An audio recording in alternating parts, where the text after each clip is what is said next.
Dear ladies and gentlemen, you are kindly invited to the conference organized by me. I am Mr. Nikolay Barekov, member of the European Parliament and a member in Bureau European Conservator and Reformist.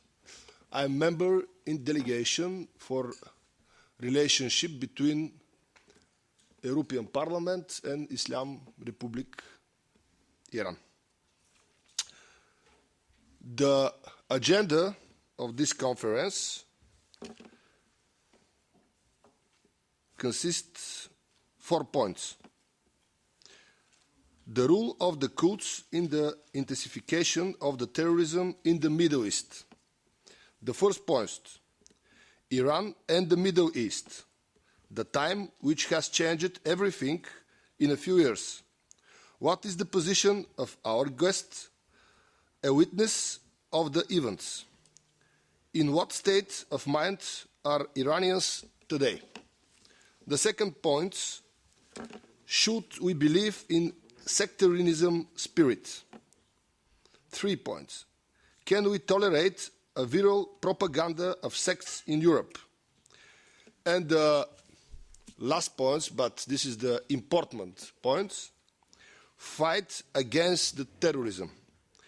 Because terrorism is the threat to security, freedom, and human values. We have 5 speakers. I show them. We have 3 guests.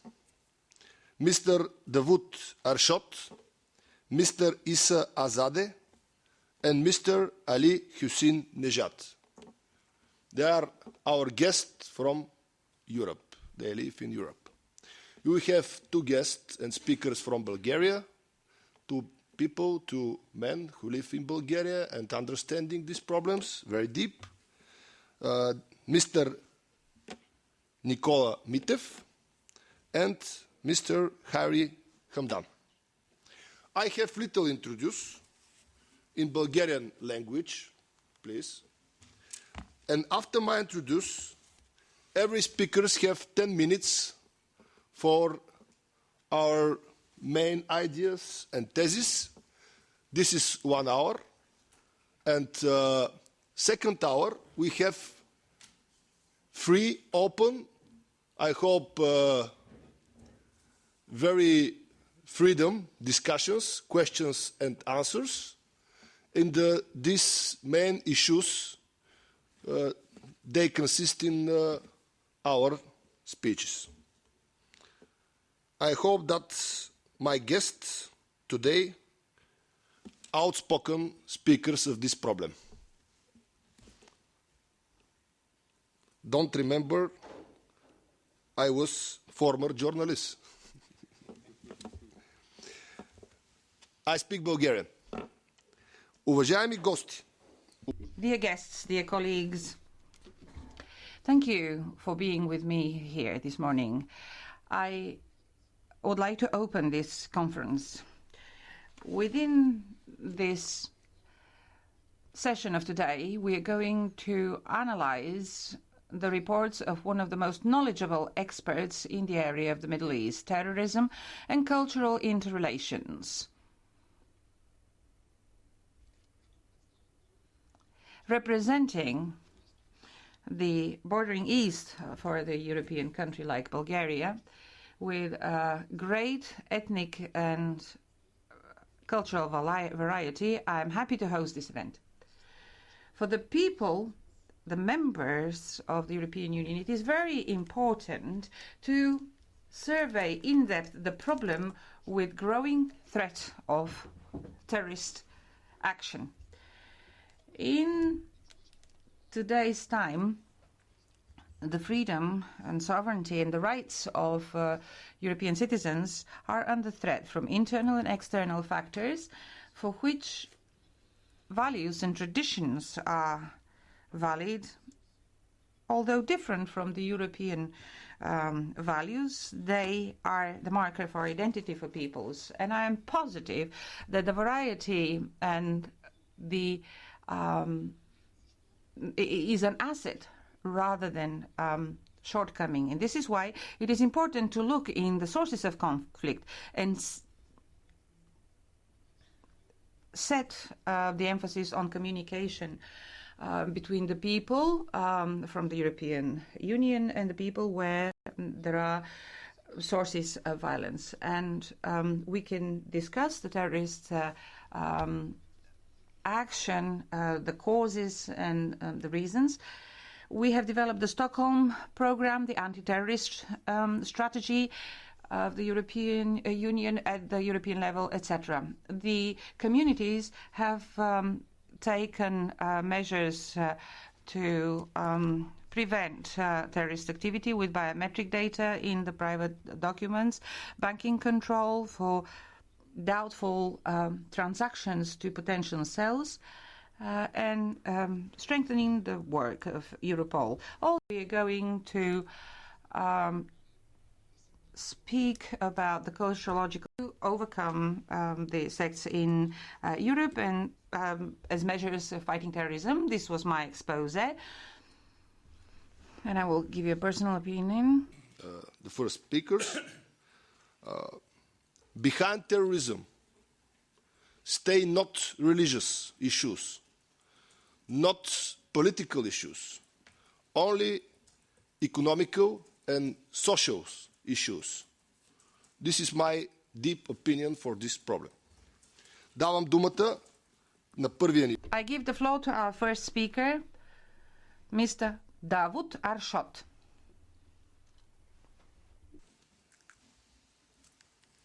Welcome. Ladies and gentlemen, we would like. Ladies and gentlemen, we would like to thank Mr. Nikolay Barekov, the European Parliament member, to invite us to the European Parliament, to the heart of democracy. That has been an example for people like me and my friends who are here and those who are not here and they are in Iran and around the world, to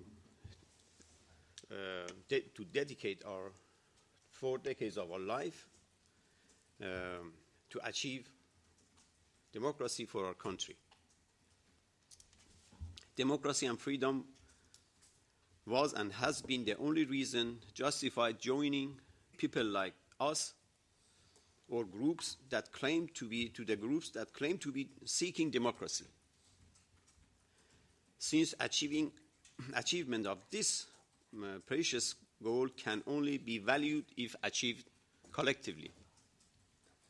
In this context, we left our best lives we had in Europe and joined the Mujahideen Khalq, a group that claimed to be seeking democracy, led by Masoud Rajavi in 1979. But unfortunately, later we found ourselves betrayed and trapped in a dangerous terrorist cult group. Therefore, we welcome this opportunity at the heart of democracy to correct our path to democracy and freedom and declare our split from a dangerous terrorist cult that support ISIS and Taliban in our region. Everybody in Europe is witnessing a new phenomenon around the world, and surprisingly, in the West too. That is expansion of terrorism from isolated regions to around the world.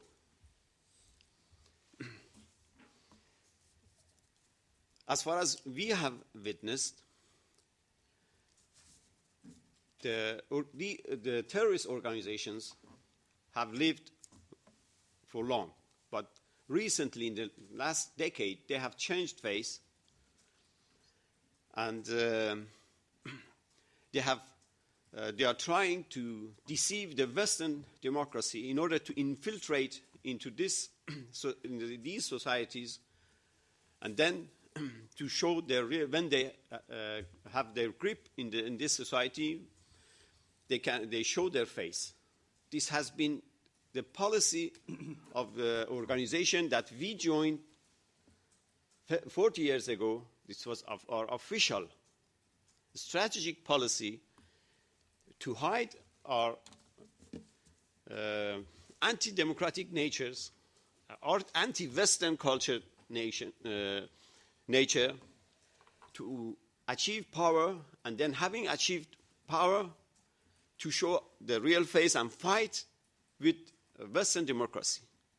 And this is exactly what is nowadays happening. And as you have seen, their actions, their terrorism, and also on other side, their political activities, that we have even witnessed that their leaders, they can still come to European Parliament and make speeches in the hope of deceiving the Western democracy in order to achieve power, for instance, in my country, and having got the power and the money, and then show their real face. What has exactly happened with ISIS, that having gained financial support, military support from, for the false cause of fighting against dictatorship, now having got all this support, now they have showed their real face. And using every means in order to fight and to destroy all the human values, democracy, freedom, all around the world. And it's not even confined to a piece of land. They are everywhere. And they are threatening even the basic security of every individual. Even the innocent people. They don't care about nothing whatsoever unless reaching the power and actually, as my dear friend, Mr. Nikolay Barekov has said, the money which brings the power in the name of different religions, especially at this time, which is called Islam. We have been Muslims for years, but we do not recognize such a barbarism, such a violence, and inhuman acts under any religion. These groups, including the organization, we have now split it and declared that we have every means to disclose their real nature, have never thought of such violence. We used to use this Islam in order to deceive ordinary people, to bring them into what we actually wanted them to do.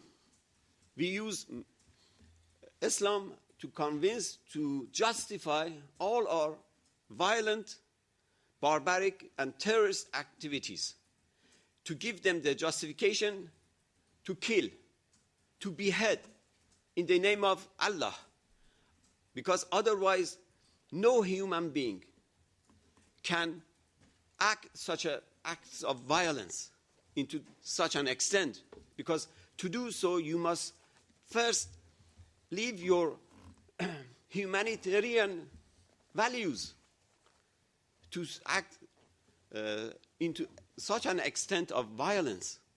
So, for the leaders who are seeking power and money, they use every means. And they wouldn't, and they have not hesitated to use the name of God, the name of the Prophet, Quran, the holy books, and whatever they could in order to convince or to deceive the people, or especially young people, everywhere, in my country, in Europe, everywhere nowadays, to bring these people into the acts of violence. Therefore, we must nowadays, previously, the threat was from the government for the human rights violations, but nowadays, unfortunately, this has dramatically changed. The governments were confined to territories, but the terrorism nowadays is not confined to anything. They are everywhere. Therefore, we must quickly change our fight to keep our democracy, our freedom, the human values in the world, in the West, and everywhere. We must be very, very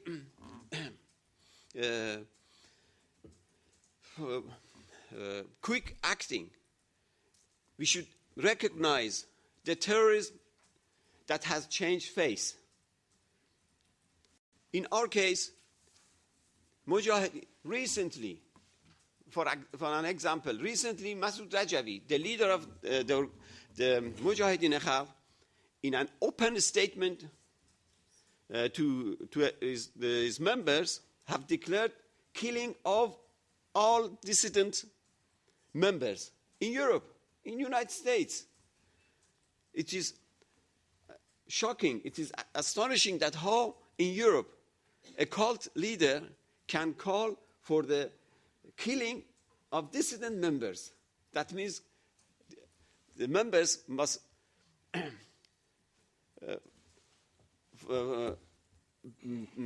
chase the dissident members and kill them anywhere they can. This is what the real face of terrorism is. Or even inside the organization, they are using every means. They have cut off the members from every means of communication with outside world. This is how they can manipulate people in order to commit acts of violence. They have cut all the means of communication. No telephone sets, no mobiles, no internet, no TV, nothing, not even news. So only those who are being manipulated, they can only hear what the cult leaders or the terrorist leaders are telling them, false information, in order to motivate them to do what they can. And they set up courts inside their organizations in order to punish those who would seek anything but the orders of the leaders of these terrorist organizations. So that's why we are here to announce that to put an end to this sort of terrorism that is now expanding around the world, and they have unfortunately bases in Paris. A few years ago, when their leader was arrested by the order of the leaders, they committed acts of self-killings by putting fire on themselves on the streets of Paris. That is only why they didn't act on the French citizens, just because their leader was in Paris, in West, at the reach of the law. If they had committed this act against the French citizens, their leader would have been arrested and be tried for these terrorism.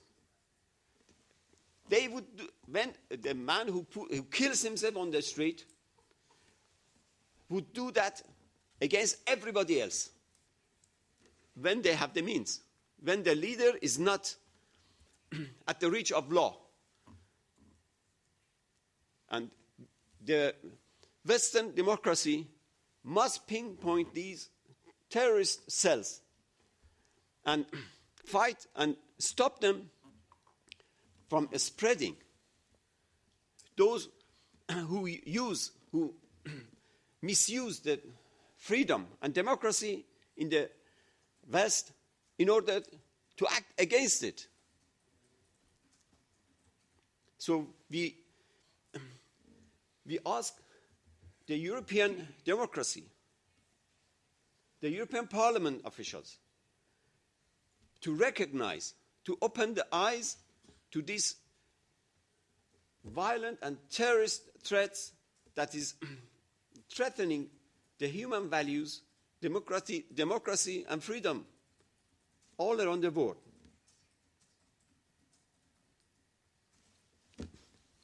Thank you very much. Thank you very much, Mr. Arshad. This is Mr. Davut Arshad. I deep believe, Mr. Arshad, that European Parliament is keep territory for freedom, for outspoken speech for this problem of terrorism, of human rights. We have very clean evidence translator in how? Yes.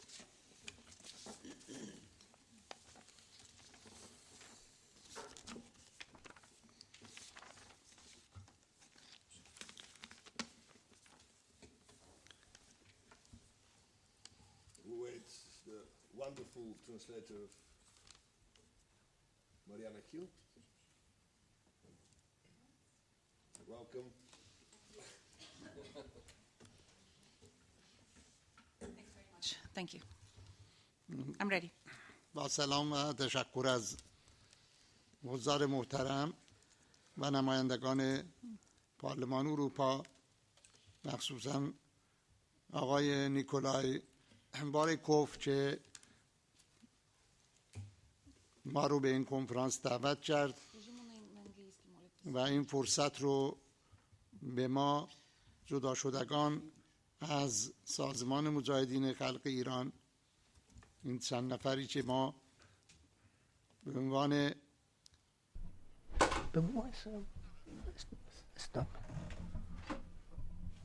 Okay, you hear me now? It's okay? Okay, all right.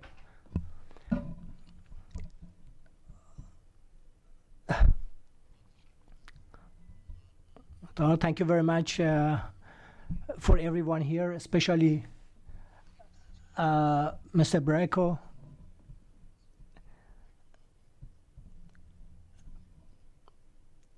That invited us here today.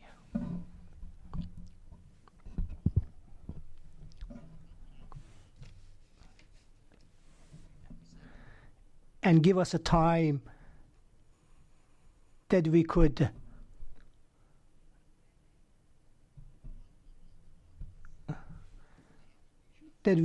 give us our voice and hear our voice behalf of thousands of members of MEK that they were separated from organization, that they could hear us.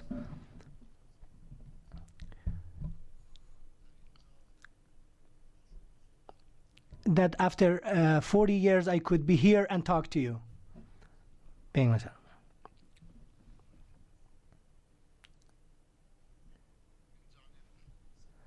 My name is Ali Husseinejad.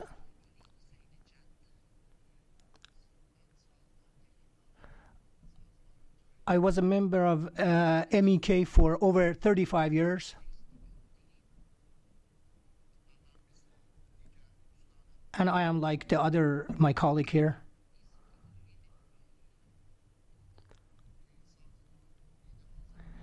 I joined this organization hoping that we could have freedom and democracy for our homeland, Iran.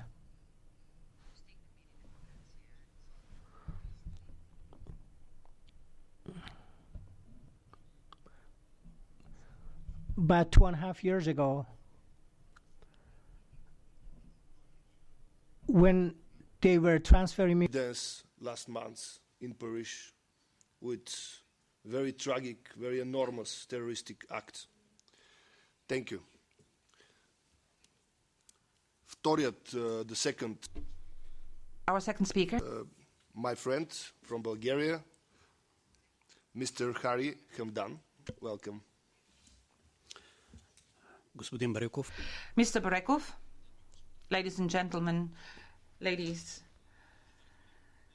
and gentlemen, dear guests, in order to understand better what happens in the Middle East and what were the reasons to strengthen terrorist activity in Europe and in the US, it is necessary to go back in time. We're not talking about the last 4 or 5 years, we're talking about decades previously, because the Middle East slept through an entire era and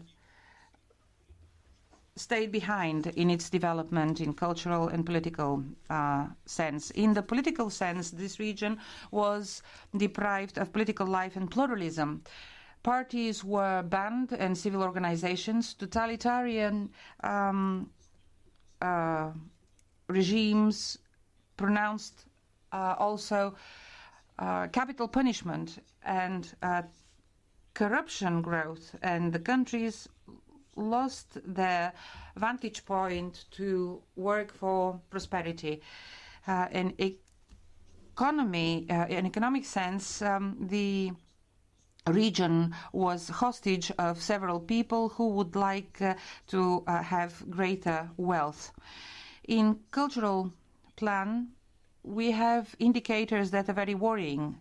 Due to the high level of illiteracy and strong fundamentalism, according to the Arab Scientific and Cultural Organization, the number of Muslims who are illiterate in 5 Islamic states is 160 million people, illiterate people.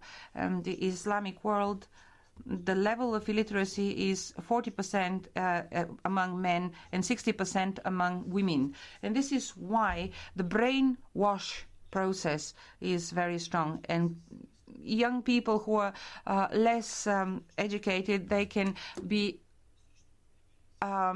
convinced that terrorist attacks are something that our Prophet wants.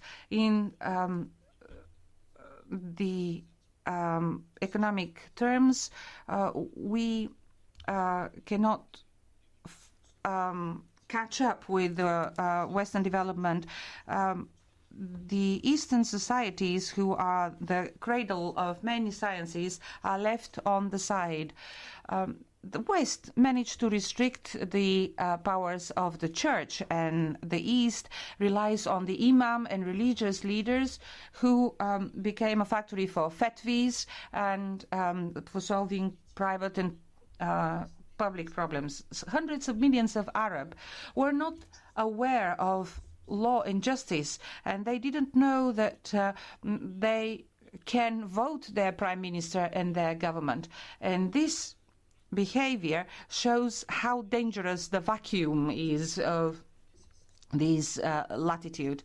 The civilization is not owning a laptop or a smartphone or a suit or a tie. Civilization doesn't mean to smell of an expensive perfume. Civilized person is educated person. He can listen to his opponents and doesn't want to stop the conversation with the Kalashnikov or with a grenade. Chekhov says the great people, Nikolay, are the people who respect the human person, and they're always nice and ready to help, and they accept and respect the ownership, the property of others. And the honest people are not pretending. They don't show off, and the clever people keep quiet and develop their aesthetic feelings. Chekhov is Chekhov, and his criteria are very high for many of us, but a nation that is deprived of culture and makes its citizens in enemies and animals that kill each other. There is a great variety of religions, Shia, Sunni, Christians, the followers of the 12 Imams, and many others. And this is richness of heritage, and this is a great diversity of common shared values. But this variety sometimes becomes a curse. If a sect believes that it is the only right one and start punishing the difference if they don't agree to join it. The division of power in the Middle East is an analog of democracy. I mean, there is a quota for each minority in order to be represented in the political life. But this in itself is a salvation of the society and guarantee to public peace. But when you attempt to hegemonize one sect and withdraw the guaranteed rights of the other minorities, we have the prerequisites for civil war. And Syria and Iraq are good examples for that. As regards the Islamic world, this formation as an Islamic world is not close to the Middle East. It happened because of the big clash between Sunni and Shia and the lack of presence of the government. The Islamists and jihadists were using this vacuum and attacked the free zones rich in natural resources, and now they have money, real wealth and ideology that can attract many desperate young people who want some good life and realization. In the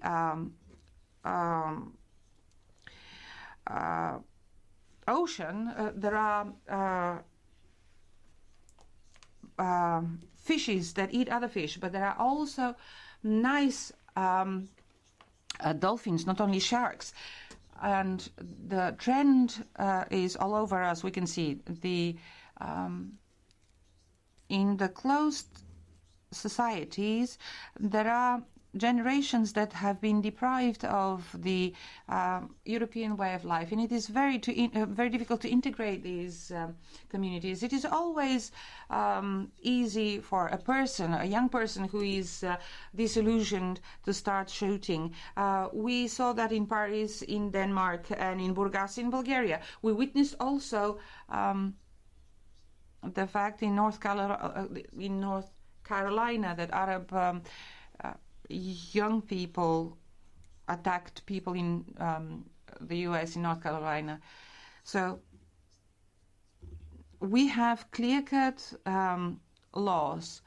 We have to monitor electronic media that serve the sects in Europe, and in no way are we allowed to risk the achievement of civilization and sacred life here in Europe, and we should divide religion from politics.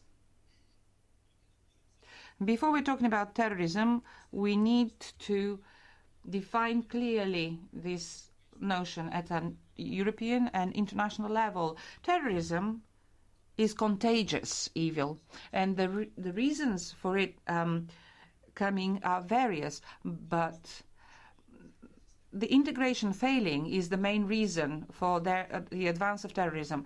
Some of the terrorists have never been religious before, but the void, the lack of employment, the lack of hope for a better life leads to attempting attacks and attempting on their suicidal attacks as well. And this is refusal from the democratic norms in the name of security and stability.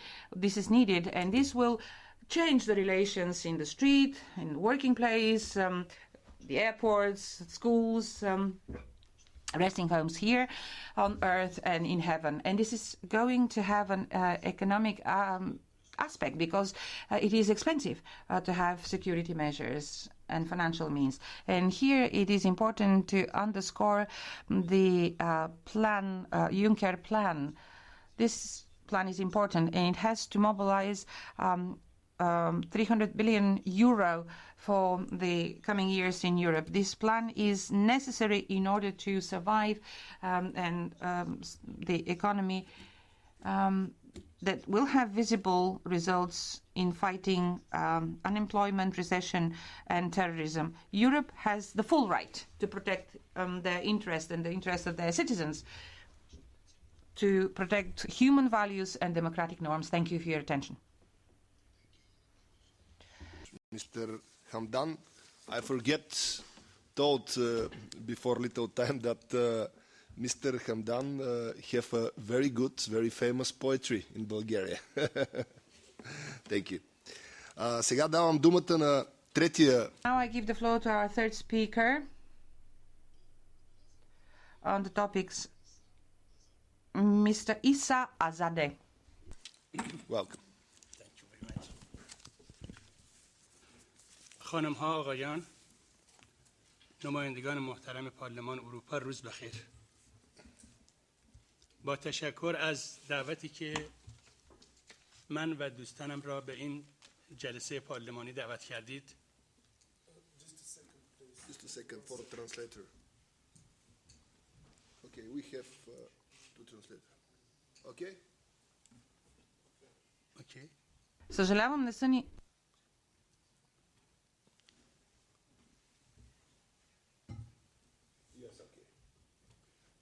We need little prepare for a conference signal. Ladies and gentlemen, the member of European Parliament, thank you very much for inviting us today here.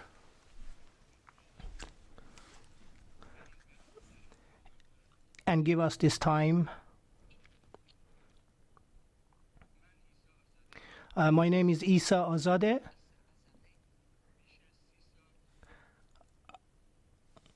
I have been a member of MEK more than 30 years.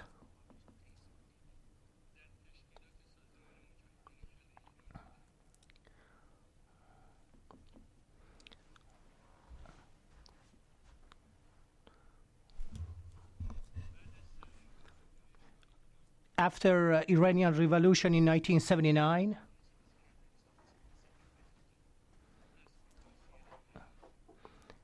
I joined MEK. I was just a student at that time. And for freedom and democracy, I joined this organization. And also the justice and equal right for women and men. And also, I thought that we are joining the democratic organization.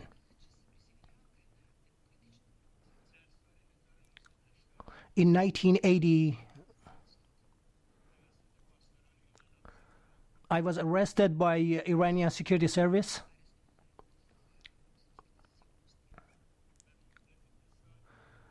And I was in prison for 2 years.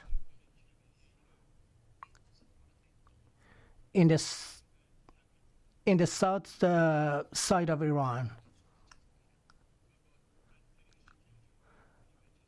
And I had under worst torture in my time.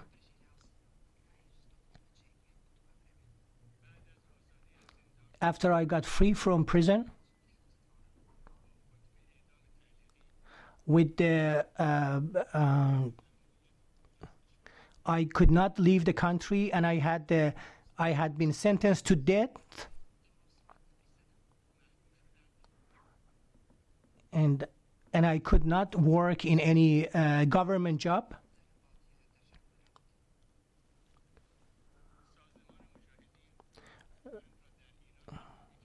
The organization of MEK, they find me in Iran.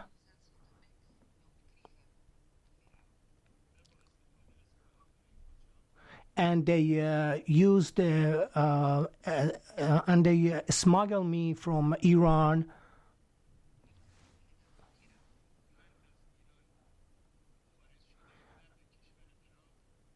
And they smuggled me from Iran to Iraq.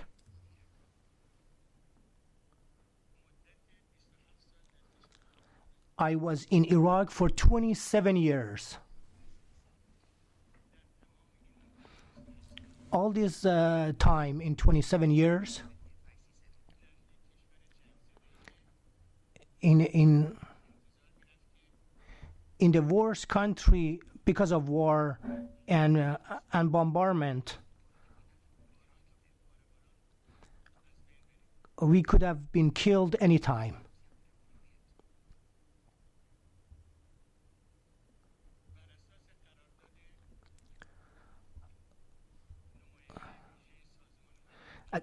According to the United Nations contract in Iraq,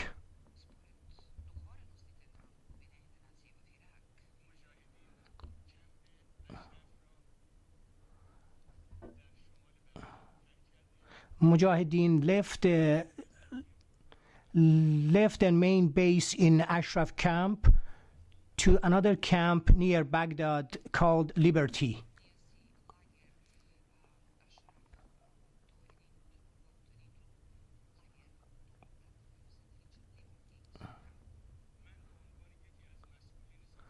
I was as a member of MEK in the first group, which we were 400 people.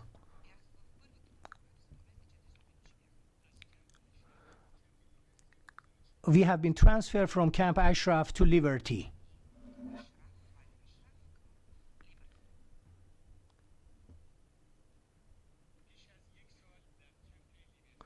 More than 1 year I was in Camp Liberty.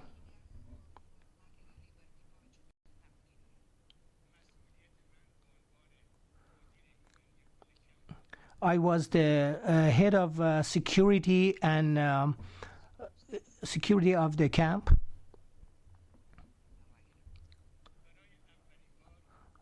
For the first time, the international organization came to the camp.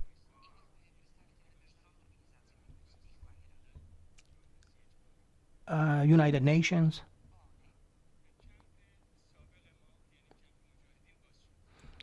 Yeah, as I said, it was the first time that they could come to the camp. Before that, we have been under segregation for all these years.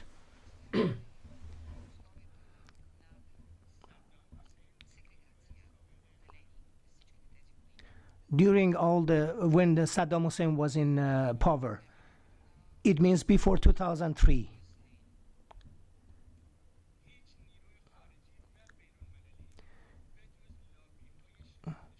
No one ever could come to the camp Mujahideen except the lobbyists.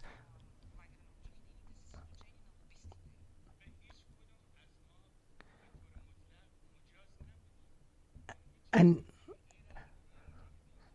none of us could talk to anyone else outside Camp Ashraf.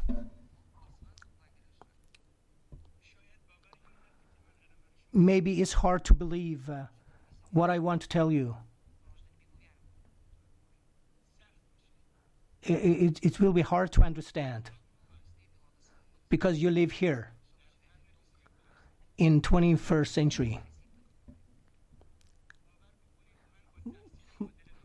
Believe that with my degree as a PhD,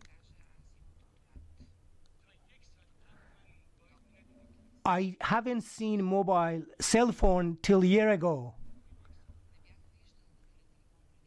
It was the first time I see cell phone. It was a year ago.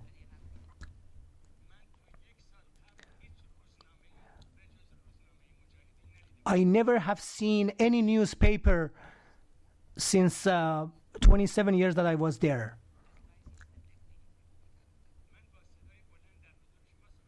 I am talking with you. I have been a known person. Everybody in MEK knows me. I am a refugee to French government.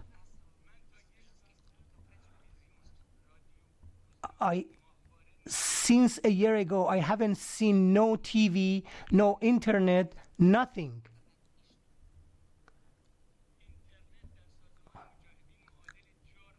Internet is a big crime in MEK. If someone is looking for it or searching to use it or even talk about it.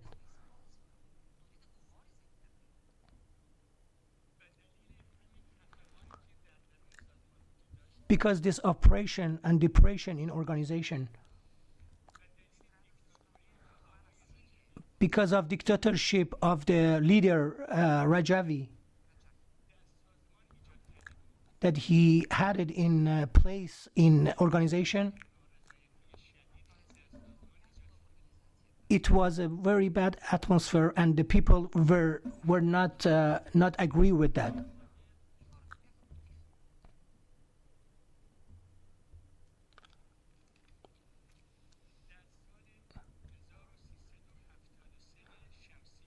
In 1985,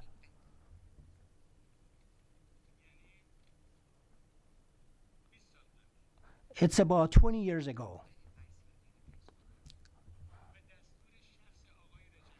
In direct order of Massoud Rajavi, the leader of cult, about 700 of the commander and the member of PMO, the MEK, was arrested.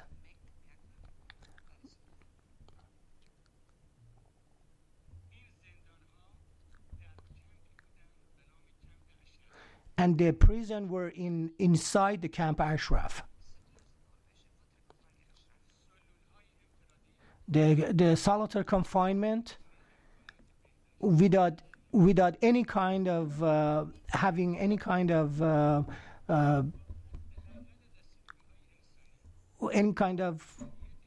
anything. There were nothing in the solitary confinement, and we had the minimum needs in there.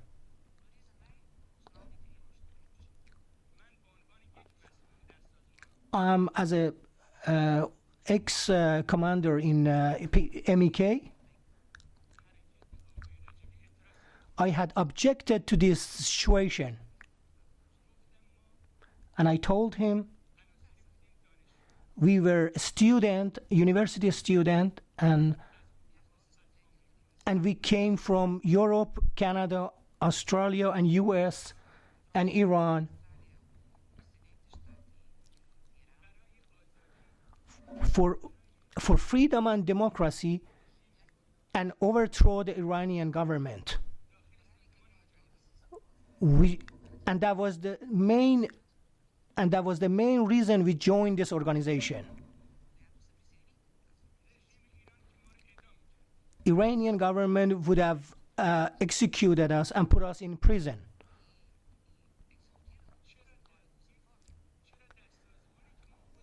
Why we have the same treatment here in organization that we came here as a volunteer?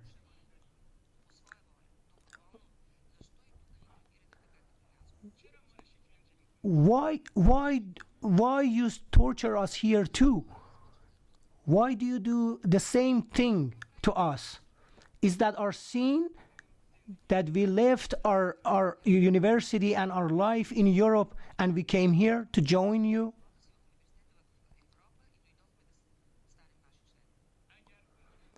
If that was our sin, we don't want you no more, and we have enough.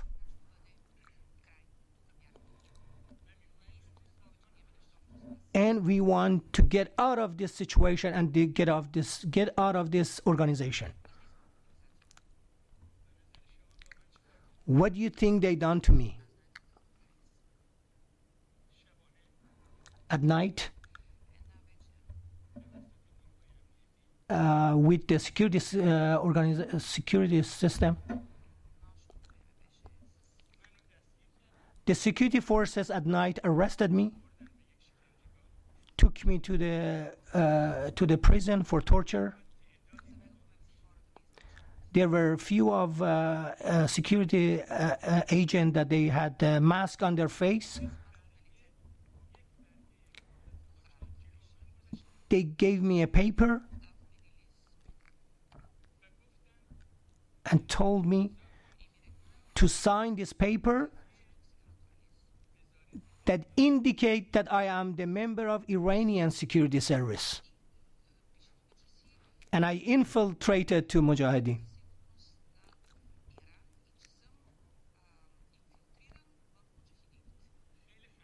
That's very funny. That was very funny. That was a joke. I was in prison, tortured, and escaped from Iran. And now the organization wants me to sign a paper that I'm the Iranian agent.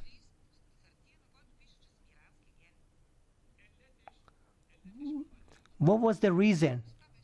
Because we were objected to what he was doing in the organization. He wanted to do the same that Stalin, the same thing he wanted to do that to us. And he wanted to have this paper, that fake paper. So he has an excuse that he could continue to torture us. Of course, I never done that, never signed it.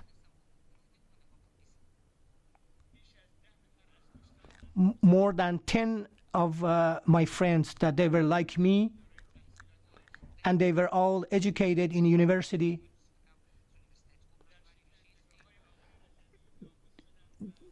They have been killed and tortured in their prison. And no one know anything about them. Some of them were tortured.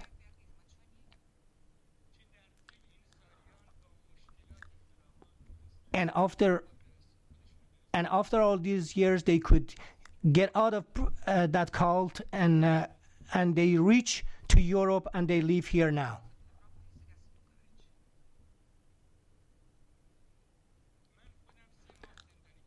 I myself was in prison for 3 months by Rajavi in Ashraf camp.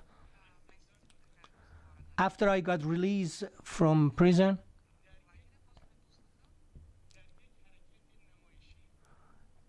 in the fake show, Mr. Rajavi took us to his special places that he had in Iraq, near Baghdad.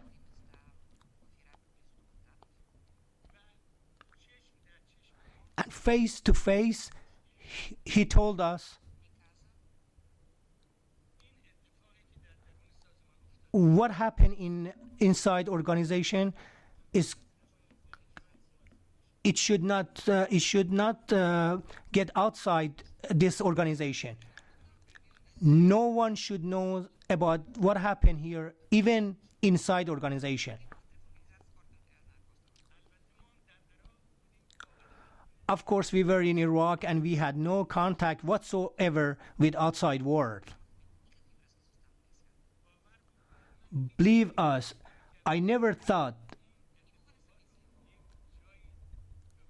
He said, I never thought I could ever say these things to other outside world, like today that I am sitting here in front of you. But today,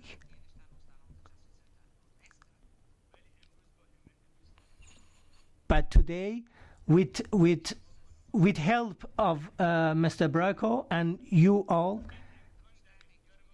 they gave us this time and this opportunity to say and to hear our even a little voice of us that we can say. And what we went through and the suffer and torture that we went through, we can talk to you about that. I can cut it to chase.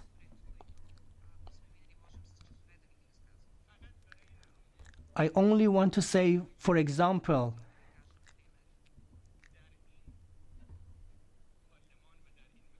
I just want to say that in this parliament, to say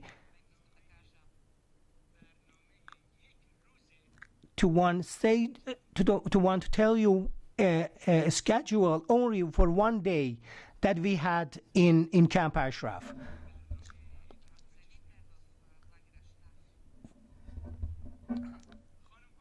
Ladies and gentlemen,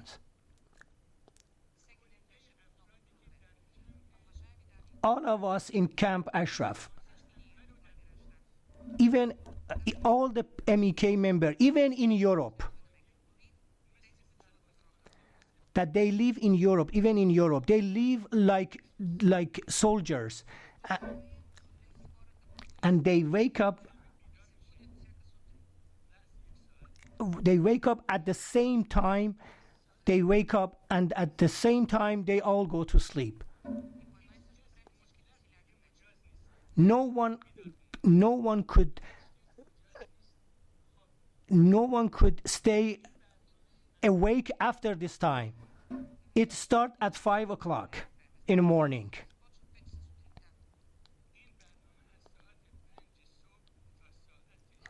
Start from 5 o'clock to 11 o'clock at night. Every single day.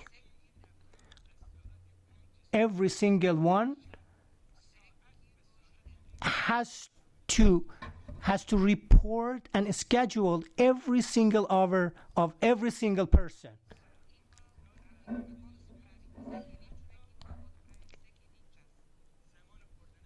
Even when they have time for breakfast, which is 15 minutes.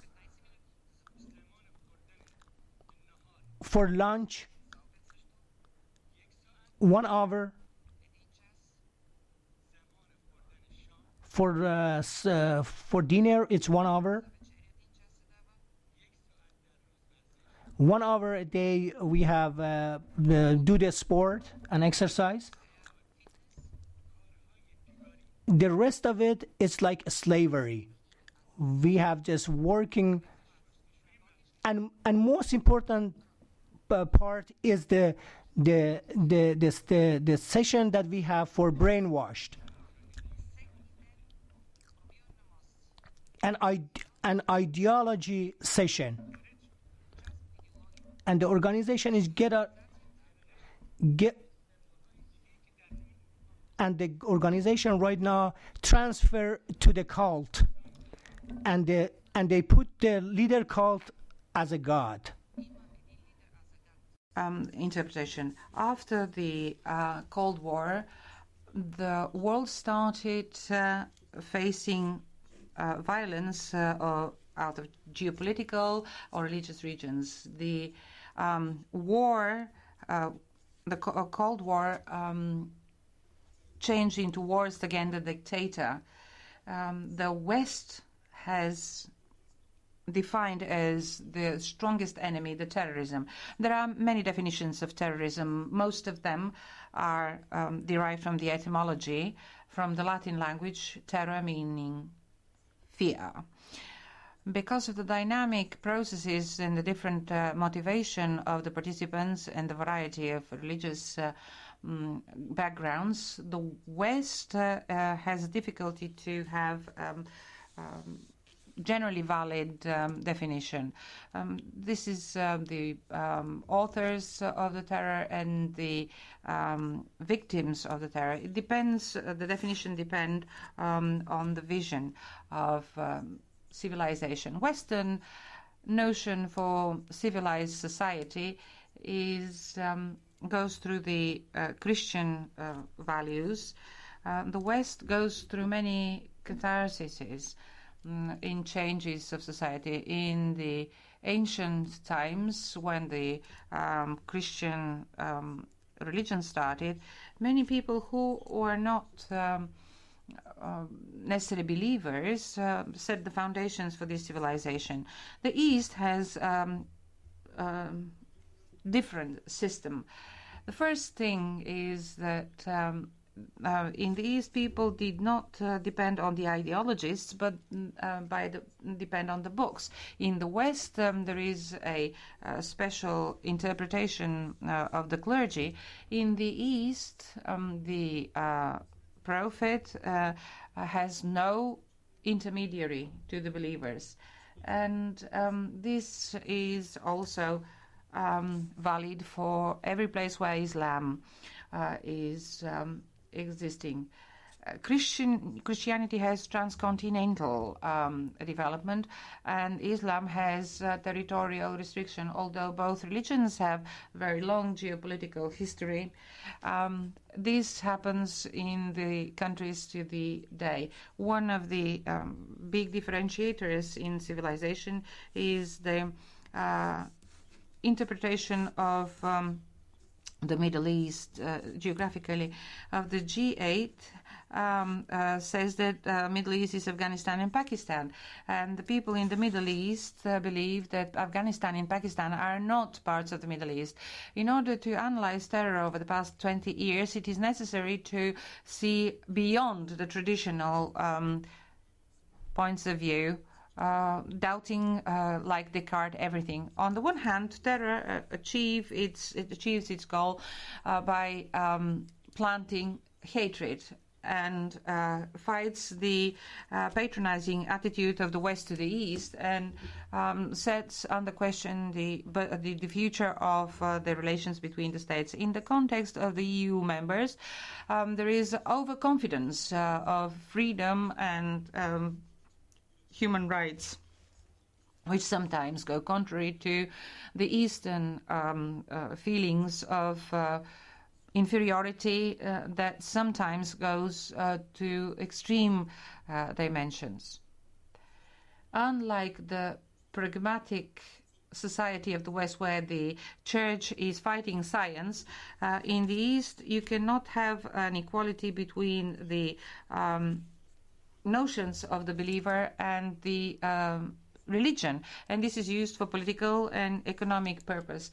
The rights are defended by force everywhere. The right to have state and territory is a result of contradictions that attracts the attention economically and politically of the big players. And here you have to distinguish between the original right of freedom and the right to induce hatred for illegitimate reasons. And this is why it is the illegitimate that is part of the terrorism definition. This has to be eradicated with all the necessary means, and thanks to the wide access to information, everyone can make their own analysis. The governments see the policy as something that needs to be more efficient, because for 15 years there hadn't been no stronger attack than the attack in New York. On the other hand, the terrorists are using the weaknesses of the Western society and the evolution in the media. Everyone can become a media. Every person can become a media. And people use the individual mistake and the lack of possibility to give full freedom. And this is why the Islamic State tactics that attracts kindred spirits without having to train them, and pseudo positions that are against the world can be also single personalities. Undoubtedly, the only way of the West to tackle this process is to increase the force measures against organizers of terrorists. But this is follow-up. Wiretapping, surveillance can only work for certain situations. They cannot resolve the issue, and they cannot counter its massive nature because of the different notion of civilization. Here, the different interpretation of religion and making the religion a cult, and people start having other people's thoughts as their own. And there are different attempts of isolated communities to focus the attention on them. It is proven historically that a happy society does not need revolution, does not need force. They proclaim their values, and this is the Roman Empire. Many people wanted to be delivered because they wanted a predictable life. And in political, this is the same. And the economic expansion is one of the main characteristics of the current world. Increasing the living standard, access to information, and cultural heritage, and possibility for free movement are the most efficient means to make things more safe. And ethnic contradictions here are only temporary, and it is something that does not need to go ahead with physical victims. The economic expansion of the West to the East has to take into account the individual features of each society, and it has to take into account the religions and the nuances of religions. The stronger states, including the ones from the European Union, view the natural resources in a longer term, so that they are not goal at any price. And fighting terrorism has to go at a different level, where the minorities has to be involved in order to attain their well-being. The economic links between the East and the West have to be not only by selling and buying resources. These relations has to be seen as a long-term vision for peace and better life of everyone in the society, without neglecting any minority. And here the major thing is the balance between the use of resources and the development of the economic sectors in the Arab Peninsula. Every European state has tolerant attitude towards the minorities, which opens the door for missionaries' activities. It is possible to have super intellectuals who might see this as a threat to the identity and sovereignty. But if we have clear-cut rules in big unions like the European Union, this danger can be eradicated. So we have to change the defects into effects, or educate, or some explanation of fear. And finally, let us remind ourselves the Persian philosopher Avicenna. If we don't make our path to the hearts of the people, people will not talk to us. This is what Avicenna said. Thank you very much.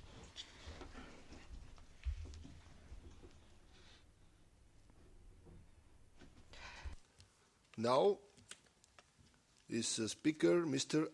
Hussein Nejat. Welcome, Mr. Nejat.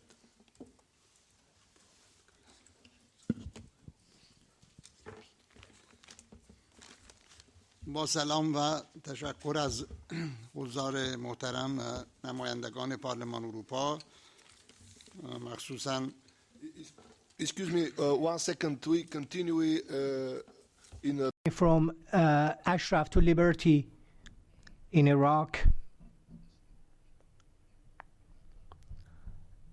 in Baghdad, I could get out of this organization by help of the United Nations monitoring in Camp Ashraf and Iraq.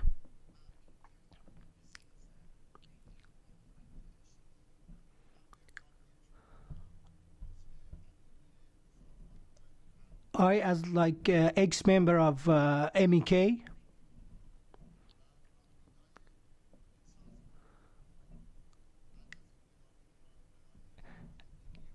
and I was the candidate after 1979 revolution as a member of Iranian parliament. I would like to let you know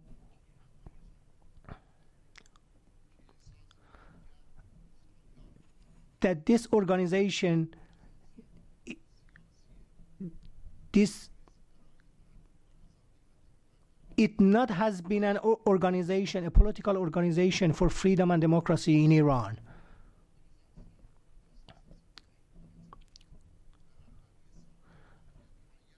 And the permanent leader, of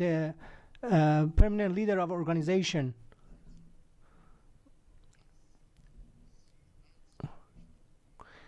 from 35 years ago till now.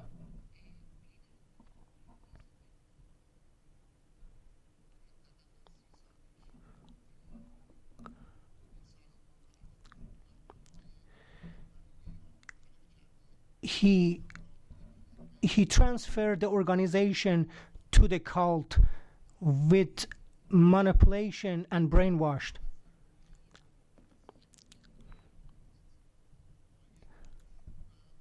Which is against any kind of norm, the international norm and human being norms. The leader of this organization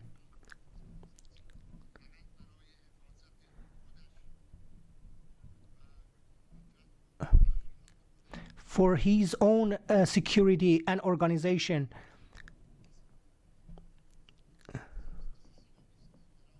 he is insisted to keep these people in Iraq. Right.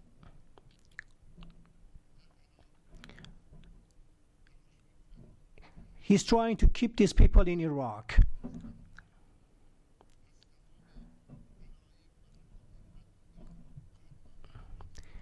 He doesn't let anybody in organization to meet with their family that they haven't seen for years, not even with letter or a phone call.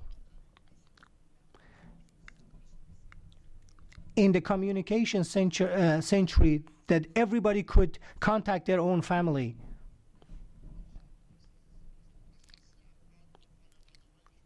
But he doesn't let us to contact our families.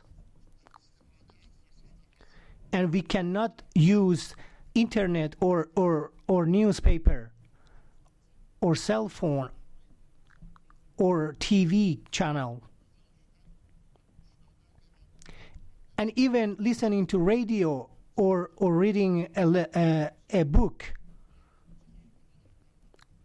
We cannot have this one, and this is forbidden for every single one of us.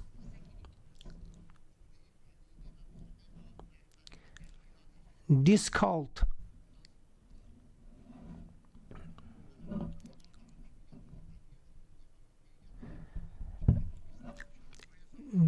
could keep these 2,000 people in Iraq without any contact with outside world.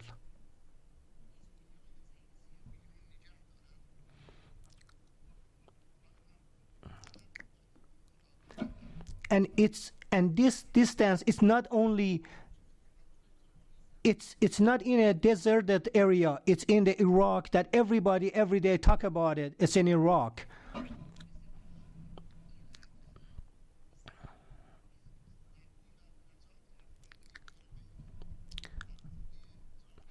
And helping and surviving and saving these people, it's a responsibility for United Nations and international body.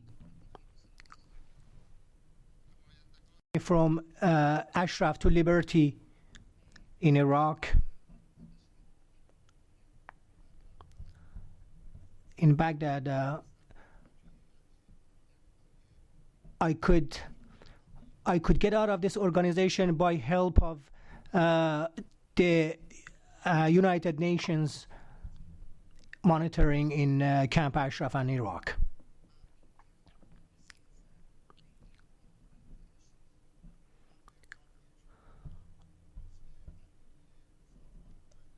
I, as like ex-member of MEK,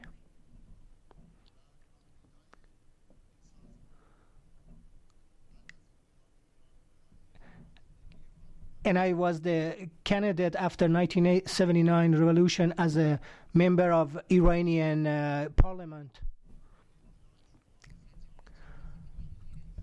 I would like to let you know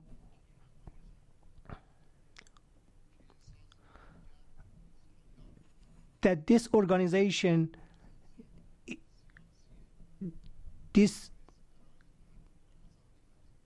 it not has been an organization, a political organization for freedom and democracy in Iran.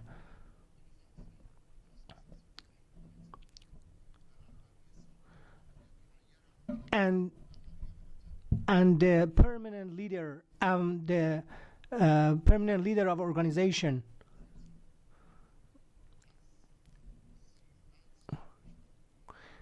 from 35 years ago till now,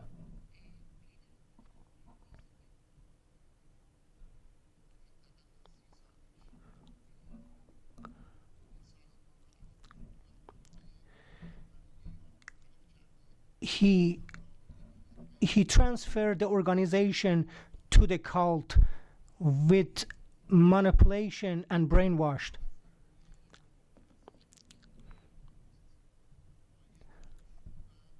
Which is against any kind of norm, the international norm and human being norms. The leader of this organization,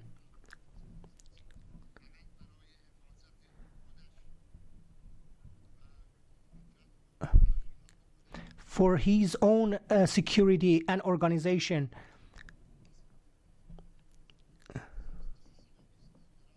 he is insisted to keep these people in Iraq. Right.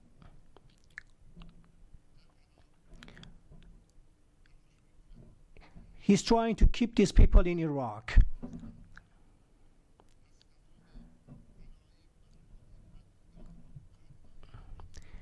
He doesn't let anybody in organization to meet with their family that they haven't seen for years, not even with letter or a phone call. In the communication century, that everybody could contact their own family.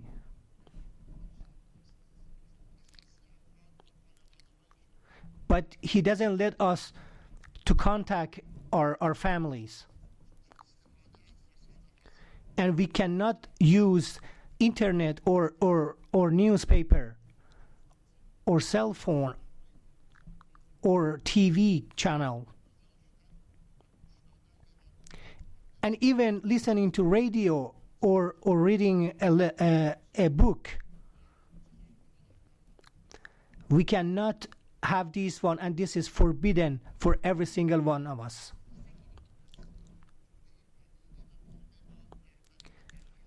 This cult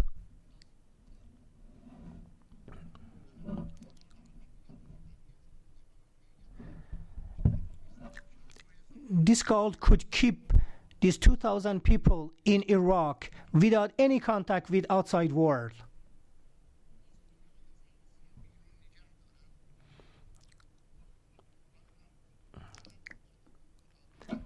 And this distance is not only, it's not in a deserted area, it's in the Iraq that everybody every day talk about it. It's in Iraq.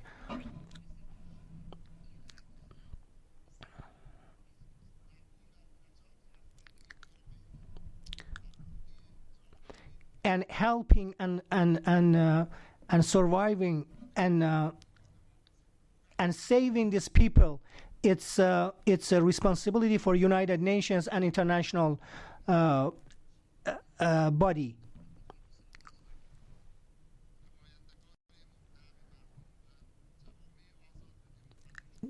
The member of MEP and European Parliament, the cult called MEK and Mujahideen Khalq, it's never let me see my own daughter, which she is 36 years old.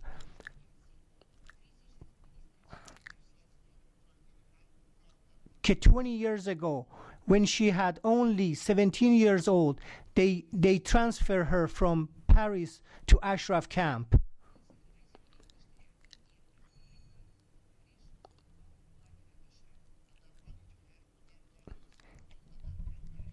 And even though we both were in Iraq and Camp Ashraf,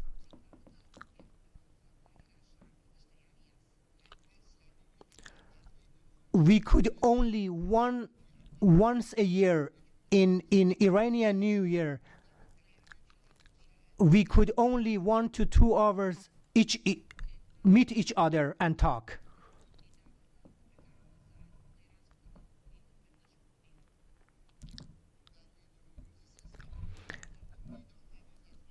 Three years ago, for the New Year's, they didn't let us to meet, and they disconnect that. And I haven't seen my daughter for over 4 years. She's still in Ashraf camp. I haven't had any word from her, and I don't know what happened to her. Not a telephone call, not letter, not Skype, not anything. I cannot contact her.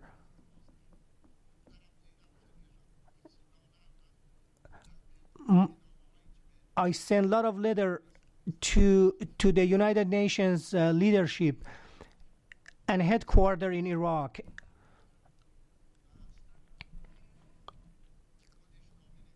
And I tried to get the letter to give it to my daughter. And the representative of the UNAMI, United Nations, to give the letter to my daughter. But they said that the leadership didn't let us to give the letter to them.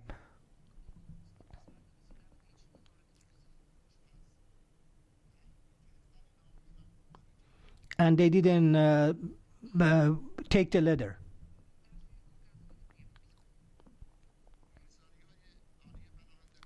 The United Nations High Commissioner for Refugee and UNAMI in Iraq. I request them to let me visit my daughter. But the Mujahideen didn't let me.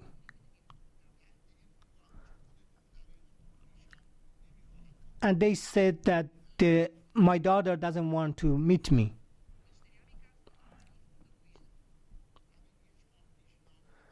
Last month, my letter, Mr. Muladyov, the representative of United Nations in Iraq,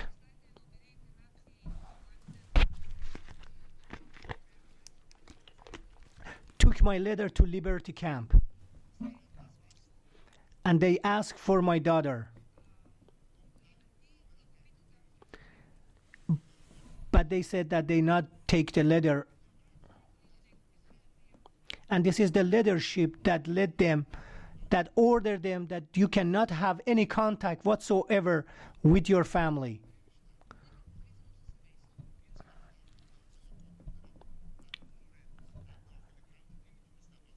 When I was in camp and I meet with my daughter, I could never talk to my daughter freely because they were always the security member around us.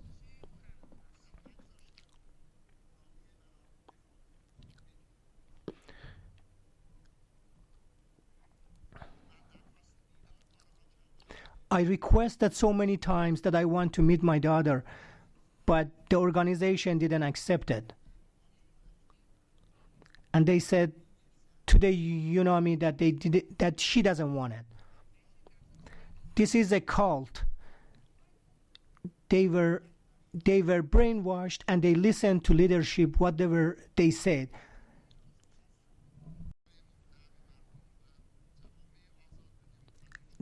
The member of MEP and European Parliament, the cult called MEK and Mujahideen Khalq, it's never let me see my own daughter, which she is 36 years old.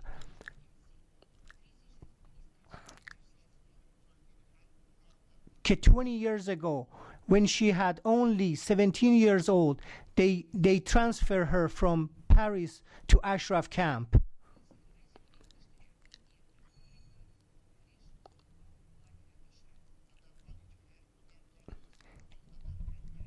And even though we both were in Iraq and Camp Ashraf,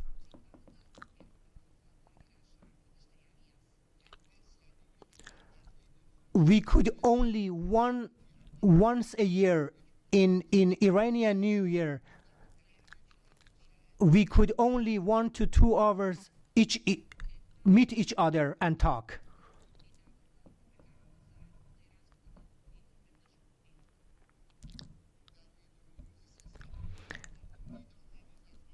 Three years ago, for the New Year's, they didn't let us to meet, and they disconnect that. And I haven't seen my daughter for over 4 years. She's still in Ashraf camp. I haven't had any word from her, and I don't know what happened to her. Not a telephone call, not letter, not Skype, not anything. I cannot contact her.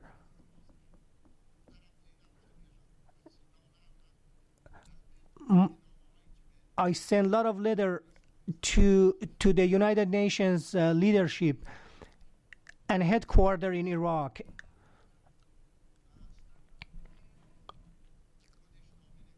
And I tried to get the letter to give it to my daughter. And the representative of the UNAMI, United Nations, to give the letter to my daughter. But they said that the leadership didn't let us to give the letter to them.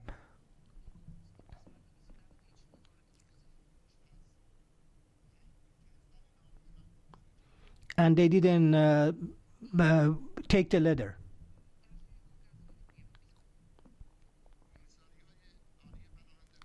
The United Nations High Commissioner for Refugee and UNAMI in Iraq. I request them to let me visit my daughter.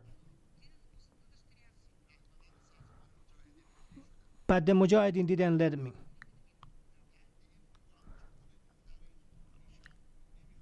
And they said that my daughter doesn't want to meet me.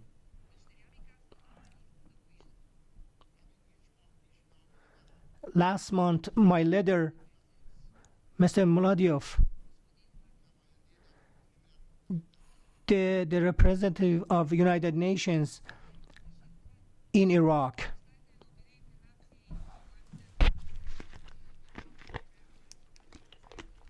took my letter to Liberty Camp, and they asked for my daughter. But they said that they not take the letter. And this is the leadership that led them, that ordered them that you cannot have any contact whatsoever with your family.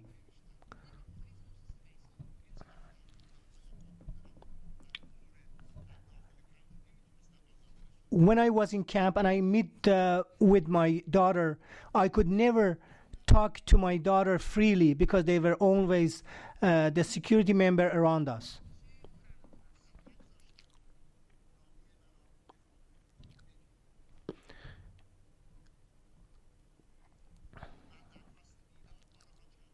I requested so many times that I want to meet my daughter, but the organization didn't accept it. And they said to the UNAMI that she doesn't want it. This is a cult. They were brainwashed and they listened to leadership, whatever they said. As long as they are in organization, because they scared, and at the meantime they were brainwashed. And as long as they are there, they cannot they cannot say whatever they want. My younger daughter lives in Iran.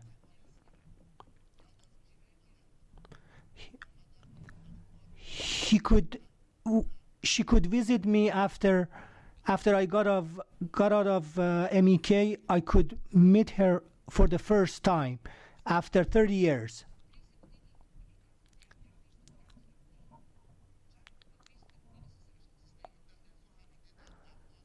She was in Baghdad in 2 weeks with me, and she requested from United Nations to visit her sister for the first time in Iraq.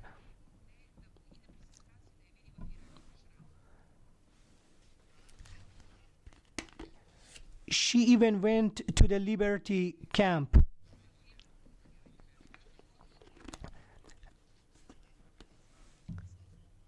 Went there to request from MEK members to let her to visit her sister for 1 minute after 30 years. For 30 years. But they didn't let her.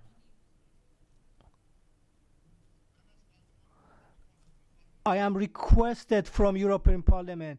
This Maryam Rajavi that comes to this Parliament so many times that I am surprised why this Parliament let a cult and terrorist organization leader comes to this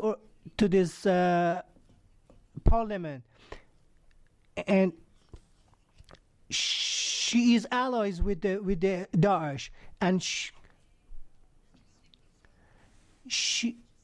you have to ask this, why they don't let these two sisters, that one is 36, one 34, they never met each other.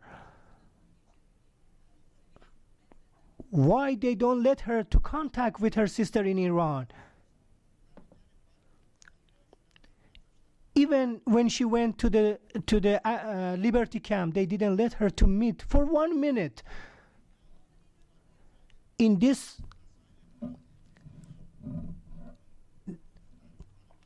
how is possible these days that two people cannot contact each other by phone or by any other communication? How is possible? Because this cult, this terrorist organization,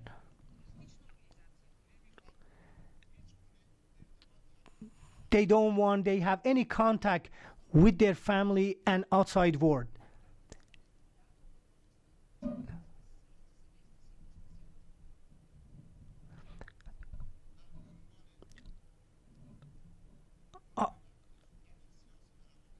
I am as an ex member of MEK and the senior translator of the leadership and the organization that was translator from Farsi to Arabic and Arabic to Farsi. I was witnesses of so many statements, fake statement and fake signature of millions of Iraqis that they write it in Farsi, and I translate it to Arabic, and they made up names, Arabic names, to support this organization and to meddling within Iraqi's government. And they wanted to establish whatever they could against Iraqi's government. And this meddling in Iraq affair after 10 years, for these past 10 years, and the terrorist activity that they have with the Saddam Hussein and their security system, Mujahideen, they lost their support that they used to have in Iran. And with the meddling in Iraq,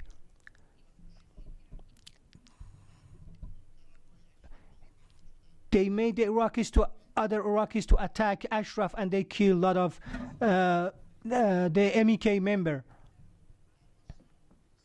because they were meddling in Iraq's affairs. No. And these cult, whatever they done, it's in the benefit of Iranian government.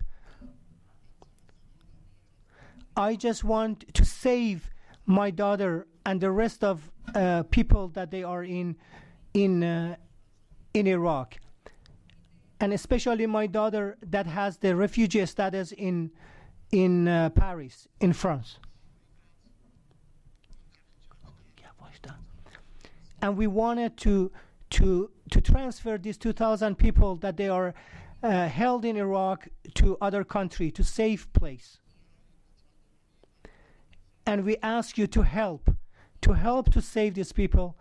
And I want to appreciate you once more that listen to what we have to say. Thank you very much.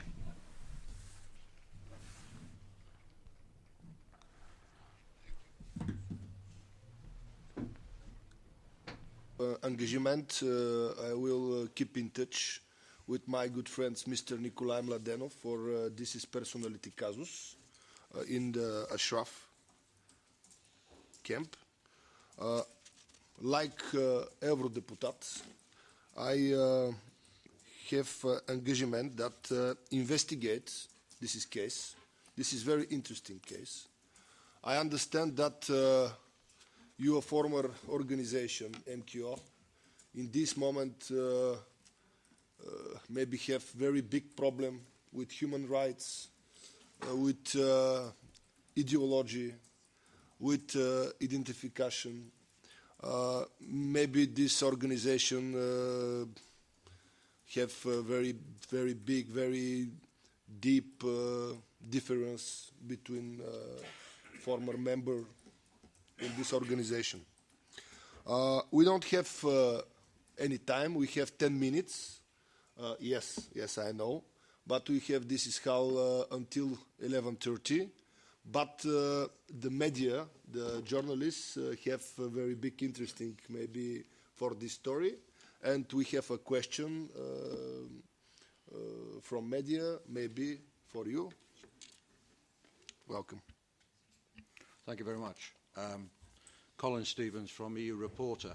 I have two questions, one for Nikolay and one for our guests from Iran. Nikolay, those of us who report the affairs of the European Parliament on a regular basis often see Maryam Rajavi visit the Parliament and be accorded almost the same treatment as a head of state. Why is this? If the leaders of ISIS or any other terrorist organization attended the Parliament, they wouldn't get the same. What is the reason for this? I mean, is there any difference between, Maryam coming as the NCRI, the National Council for Resistance or Iran, or the MEK? Why was the NCRI removed from the blacklist of banned organizations, so it's now respectable? And also another question, why is it allowed to transmit a television channel, CIMA TV, from Europe to the Middle East, spreading its message? Sorry, that's my first question for Nikolay. And my simple question for our guests from Iran is, which is worse? Is it the government of Iran or the NCRI? That's my question. Thank you.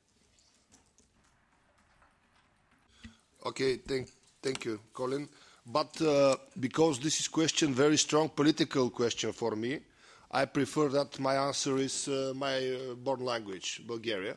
We have a very good, wonderful translate. Thank you. I am a new MEP. I've been in office for the past 6 months, and it is really hard for me to give an answer why Madame Rajavi has been treated like a head of state in the European Parliament. I will not disguise the fact that when we announced this conference today, we were contacted by her. She requested a meeting. She wanted to meet me as an MEP, as a member of the Iran group. I would not say no to such a meeting, but in my private capacity, I will never treat her like a head of state, because it is an opposition organization which many facts are part of, many details. I had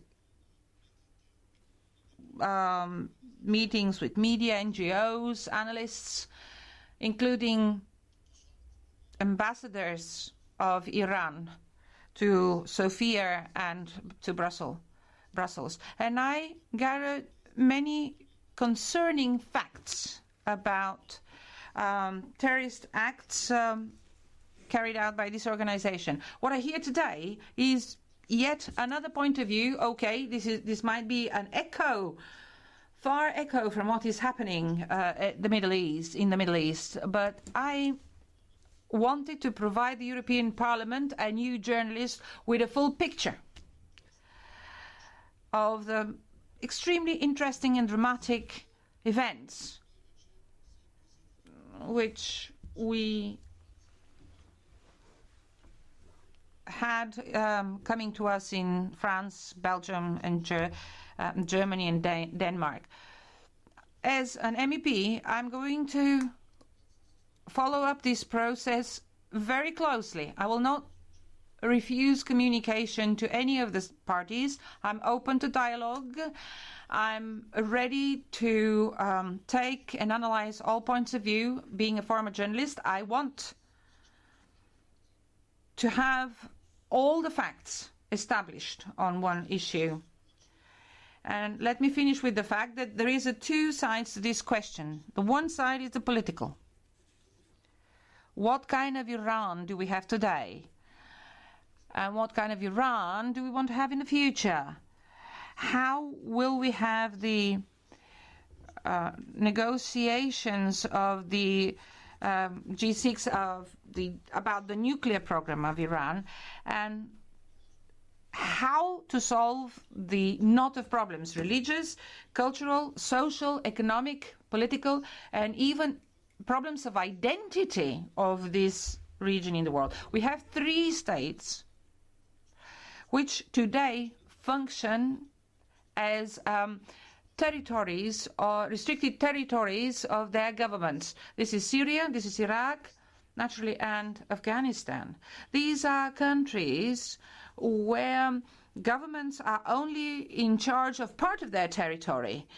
The rest of the territory has been infested with the cancer of several organizations. And the policy of the great powers over the past 100 years now bears fruit.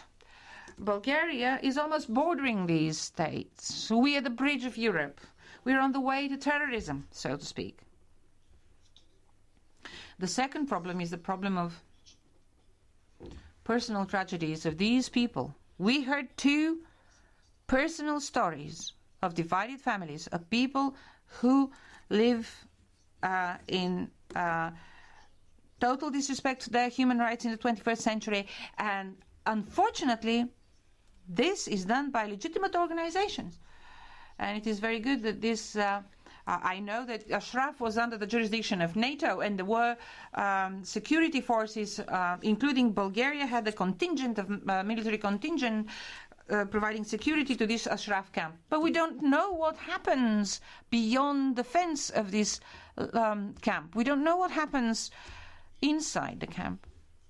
And even terrorists live in this camp. They have the rights to have normal, albeit prisoners' rights, but they do have rights as well, human rights. Thank you for the question. What I can say indeed that I'm going to have a close follow-up on this problem. And in my capacity as an MEP, I would like to abide a principle of the European Parliament that everyone can feel free to speak here on the premises of the European Parliament. No one has to be given more privileges just because they come from a European country. In addition to being in charge of 500 million of population, the European Parliament is one of the largest parliaments in the world, and we have to generate messages to all continents, to send signals to all people who are seeking for freedom and rights, not in their own countries, in Iran, Iraq, or Syria, but here in Europe, in Belgium. And even I heard that these people are ready to go and live in Albania. Albania is okay outside the European Union. Thank you. I would like to give the floor to one of our guests to give an answer to the other question. One is the worst. Recently, Rajavi, the leader, on the 16th of November 2014, on a video conference, which is available on YouTube. I've got it here, and this is a short translation of his statement that I'll read, and I'll give you the explanation. He's saying, we must deceive the West about this statement is just a few months ago. It is broadcasted in the West. We must deceive the West about our true nature, the strategy of dealing with enemies, rules to deal with them one at a time. First, the home enemy, then when we have the power, comes the next enemy, imperialist, the war West. That would be our glorious revolution and victory. So tactically, we must take liberal positions to deceive and neutralize the next coming enemies.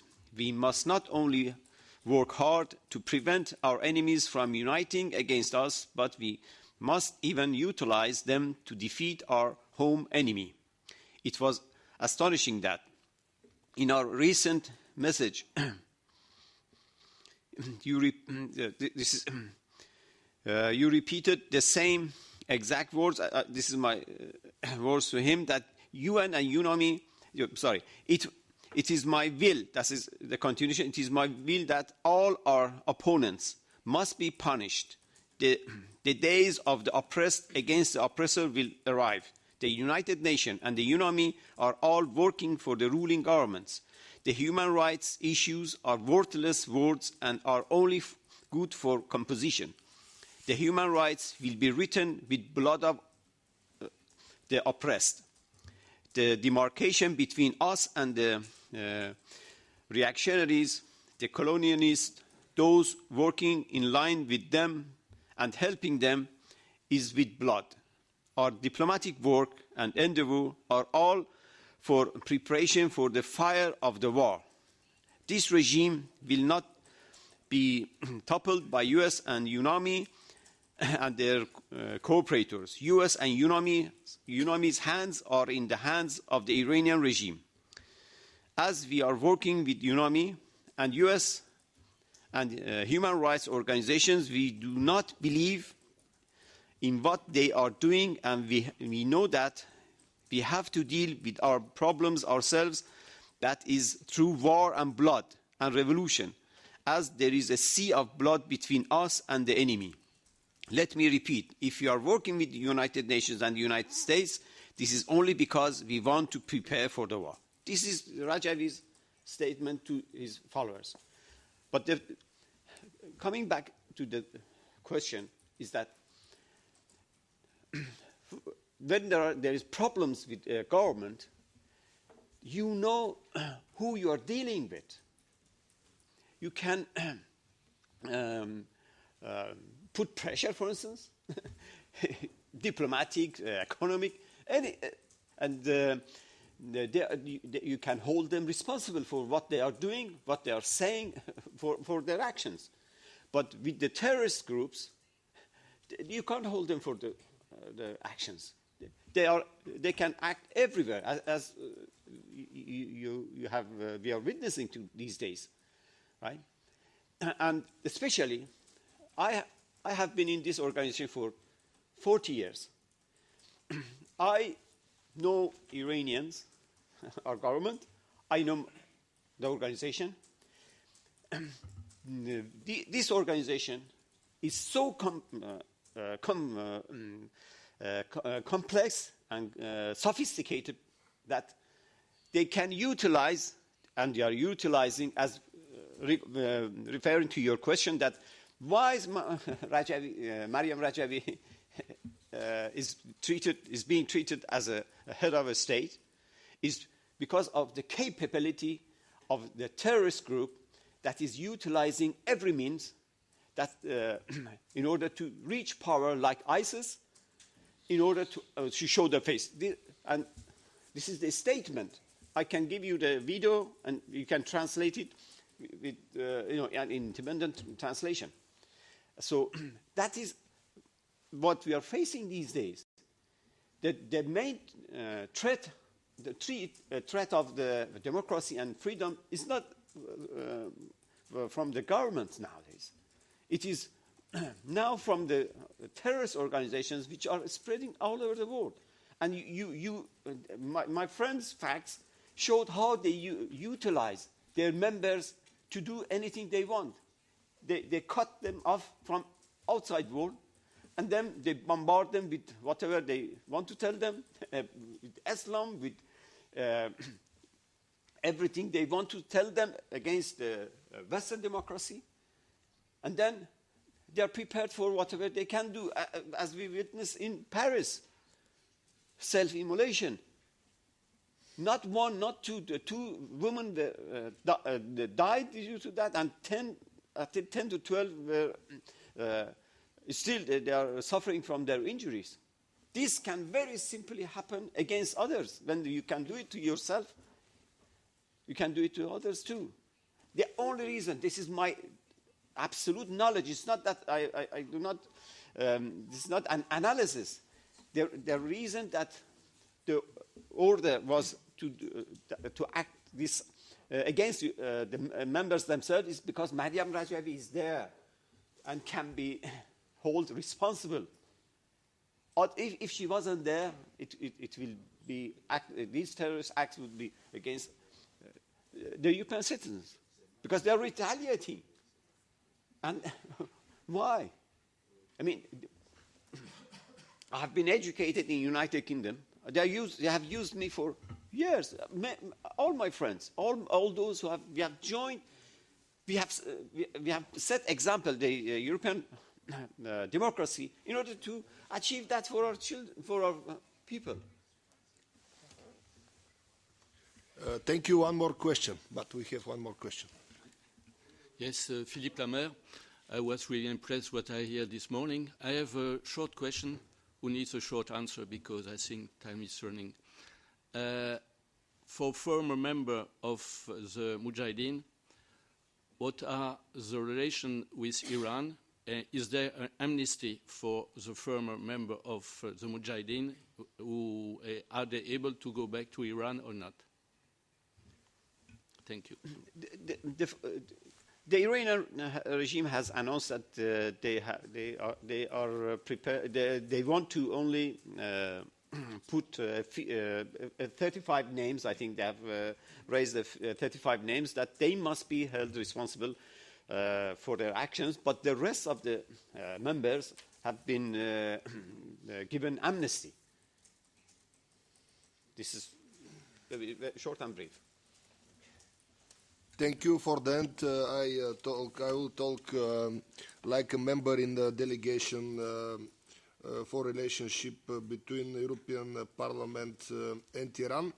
I see that we have many issues, problems with human rights, with new government in Iran and Middle East, but I deep believe that our method for action will be peacefully and balanced. In my delegation, I guarantee we have balance for a relationship with Iran government and Iran opposition. Thank you. Thank you very much.